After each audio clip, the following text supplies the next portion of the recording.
গুম ও বিচার বহির্ভূত হত্যার অভিযোগে সাবেক প্রধানমন্ত্রী শেখ হাসিনা সহ ১১ জনের বিরুদ্ধে গ্রেফতারি পরোয়ানা জারি করেছে আন্তর্জাতিক অপরাধ ট্রাইব্যুনাল।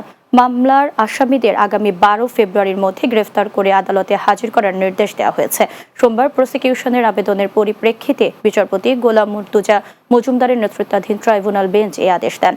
গ্রেফতারি পরোয়ানা জারি হওয়াদের মধ্যে আরও আছেন সাবেক প্রতিরক্ষা বিষয়ক উপদেষ্টা অবসরপ্রাপ্ত মেজর জেনারেল তারিক আহমেদ সিদ্দিক ও সাবেক আইজিপি বেনজির আহমেদ। গুম ও বিচার বহির্ভূত হত্যার মামলায় যথাযথ ও কার্যকর তদন্তের স্বার্থে ট্রাইব্যুনাল আসামিদের গ্রেফতারের নির্দেশ দিয়েছে বলে জানান চিফ প্রসিকিউটর তাজুল ইসলাম।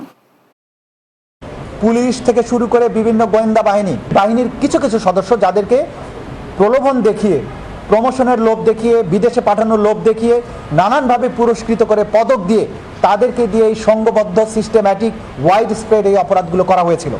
সাবেক প্রধানমন্ত্রী শেখ হাসিনা, তার তদানীন্তন নিরাপত্তা উপদেষ্টা তারিক সিদ্দিকী, তদানীন্তন আইজিপি বেনজির আহমেদ সহ আমরা গ্রেপ্তারি পরোয়ানা জারির জন্য আবেদন জানিয়েছিলাম। আদালত সেই গ্রেপ্তারি পরোয়ানা জারি করেছেন।